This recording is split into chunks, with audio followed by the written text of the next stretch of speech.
went over there, and I was supposed to meet Angie and Pam over there, and I got there early and decided to go ahead and go visit with him. And so I spent about half an hour just talking with him. Jess couldn't respond as much as he used to. It was harder for him to smile than it was before. But one of the things that I found amazing is I sat and told him stories, and I just basically talked to him for half an hour and told him what was going on in Gainesville, told him what was happening at the church, told him about all the things that had happened when our church had gone to Israel in the fall, and every time I would tell him a new thing, he would open up his eyes real wide as I told him. And then after I finished, he would put his eyes closed back to normal. Then I'd tell him another story, open his eyes real big. And I could tell that he was resonating with what I was talking about. But the thing that got him the most reaction from him was when I told him that we had baptized over 25 people this fall. And his eyes lit up.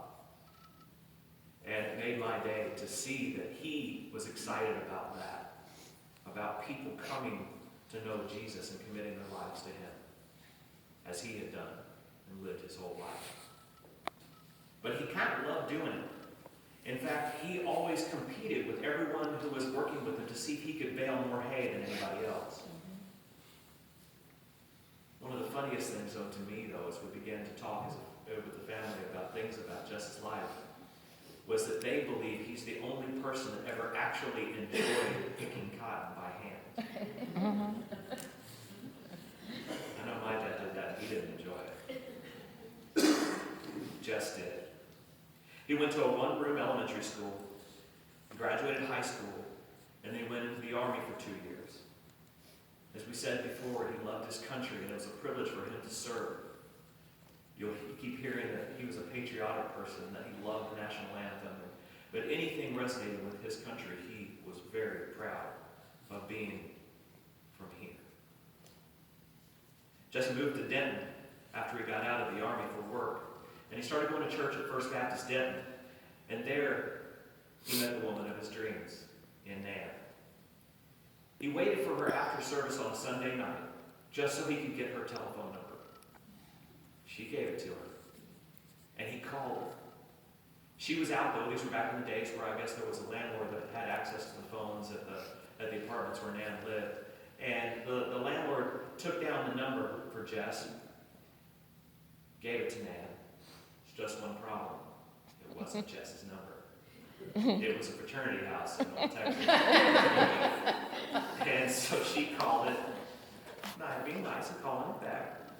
She called it, and they wanted to invite her over and hang out with them, and she politely declined. But she was sad because she was waiting for Jess to give her a call.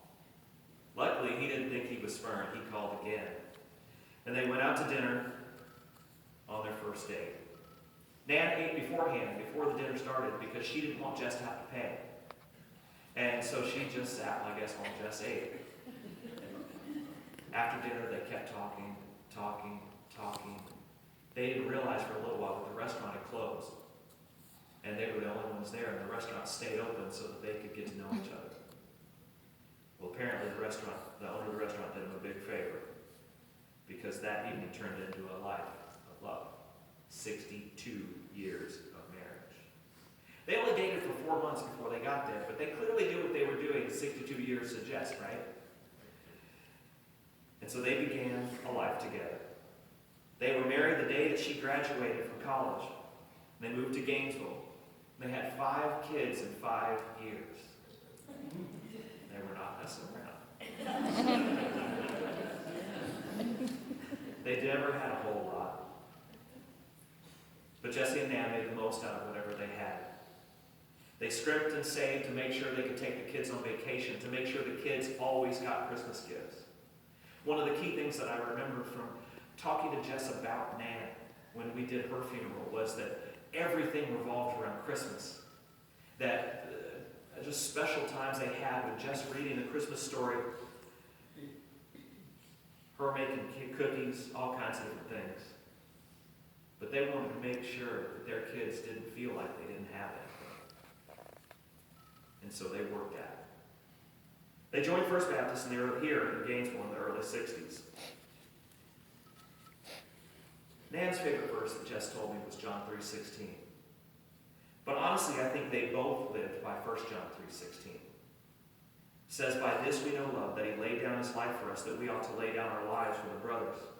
If anyone has the world's goods and sees his brother in need, yet closes his heart against him, how does God's love abide in him? Little children, let us not love in word or talk, but in deed and truth. Jesus' love for us is always about sacrifice.